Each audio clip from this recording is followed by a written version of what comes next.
Selamat pagi.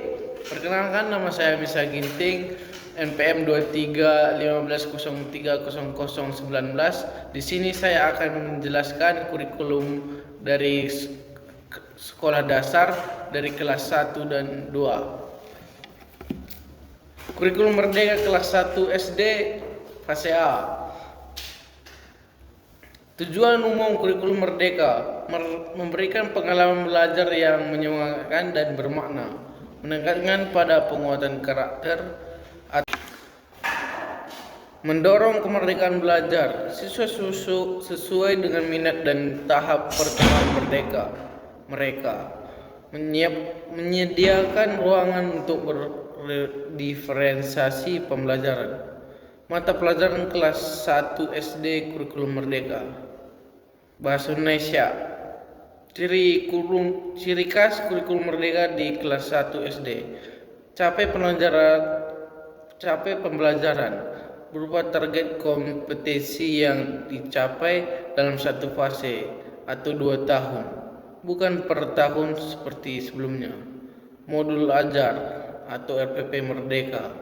Guru menyusun atau mengadaptasi modul ajar sesuai kebutuhan dan kondisi siswa.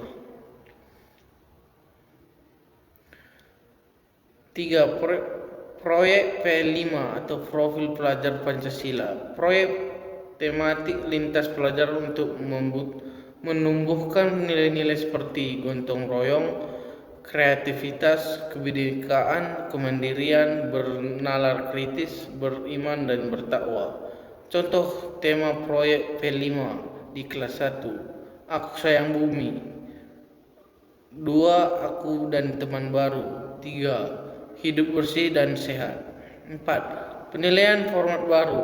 Penilaian formatif dan sumatif berbasis observasi, karya, dan narasi perkembangan. Fokus pada proses belajar, bukan hanya hasil angka. Contoh kegiatan pembelajaran kelas 1 SD. Mata pelajaran contoh kegiatan Bahasa Indonesia, membaca nyaring cerita bergambar sederhana. Matematika, mengenal bilangan 1 sampai 20. Lewat permainan hitung benda. IPAS, mengenal bagian tubuh dan fungsinya melalui lagu dan gerakan. VJOK, melakukan gerakan lokomotor atau lari lompat sambil bermain seni budaya, menggambar ekspresi wajah atau membuat karya dari bahan alam. P5 proyek membuat poster atau lingkungan sehat bersama teman. Mata pelajaran Bahasa Indonesia kelas 1 SD atau kurikulum Merdeka. Tujuan pembelajaran umum: membentuk kemampuan dasar berbahasa anak dalam menyimak, berbicara, membaca, dan menulis, serta menumbuhkan minat membaca dan berpikir kritis secara dini. Tujuan: 1. Menyimak, memahami informasi lisan sederhana dari guru, teman, dan atau media audio. Menyimak cerita atau instruksi pendek. 2. Berbicara, mengungkapkan pikiran dan perasaan secara lisan dan bahasa sederhana. Mampu menjawab dan mengajukan pertanyaan dasar. Membaca dan memahami, mengenali huruf dan kata, serta membaca teks sederhana atau seperti cerita bergambar. Memahami isi bacaan melalui gambar atau teks pendek. 4. Menulis huruf, kata, dan kalimat sederhana.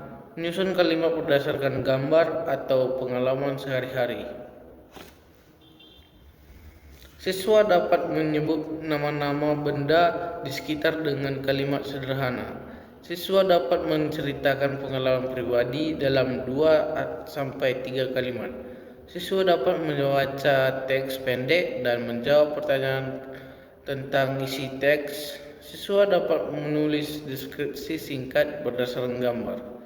Metode pembelajaran yang digunakan: pendekatan berbasis proyek kecil seperti membuat buku mini atau poster sederhana. Literasi dasar, membaca nyaring, bermain peran, diskusi kelompok kecil, kegiatan yang mengembangkan keterampilan sosial dan komunikasi aktif. Penilaian atau asesmen, observasi saat berbicara dan membaca, hasil karya tulis atau gambar, umpan balik dari guru secara naratif, bukan hanya angka. Sekian dari saya. Terima kasih.